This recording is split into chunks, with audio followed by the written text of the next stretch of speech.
India ஜெயிச்சது ரொம்ப எங்களுக்கு சந்தோஷமா இருக்கு. இதோட 3வது கப் அடிக்கிறோம் நம்ம.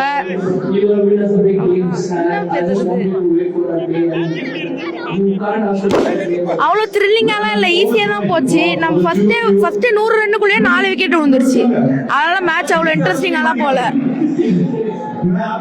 வேற எதை கேளுங்க.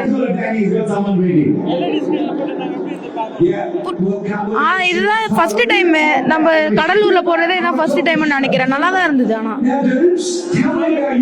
லட்சுமண் ராஜ் கடலூர்ல பாத்தீங்கன்னா ஃபர்ஸ்ட் டைம் வந்து இந்தியா வர்சஸ் நியூசிலாந்து மேட்சை வந்து லைவ்ல நம்ம சில்வர் பீச்ல போட்டிருந்தாங்க.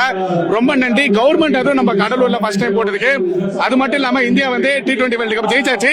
இது பாத்தீங்கன்னா ஒரு T20 வேர்ல்டு கப்ல இந்தியா ஃபர்ஸ்ட் டைம் 3 கப்பை ஜெயிச்சிருக்காங்க. தொடர்ந்து 2 வருஷத்துல கப்பை ஜெயிச்சிருக்காங்க. ஒண்ணு பாத்தீங்கன்னா டோனி, ரோஹித் சர்மா, இப்ப சூரியகுமார் யாதவ். ரொம்ப பெரிய விஷயம். ஒரு இந்தியாவுக்கு ஒரு ரொம்ப பெருமையான விஷயம்னா சூரியகுமார் யாதவ் 3வது தடவை கப்பு வாங்கி கொடுத்திருக்காரு. நம்ம மொத்தம் 3 தடவை வந்து இந்த ஒரு சீசன்ல 3 தடவை நம்ம ஒரு இதை பிடிச்சாச்சு. இதோட 2028ல திருப்பம் மீண்டும் நம்ம கப்பை ஜெயிப்போம். அது வரைக்கும் வெயிட் பண்ணுவோம். ஜெய் இந்தியா. வேர்ல்டு கப்னாலே இந்தியா தான். இந்தியானாலே வேர்ல்டு கப் தான். உலக வரலாற்றிலே பாத்தீங்கன்னா இந்தியா மாரி ஒரு நாடே கிடையாதுங்க.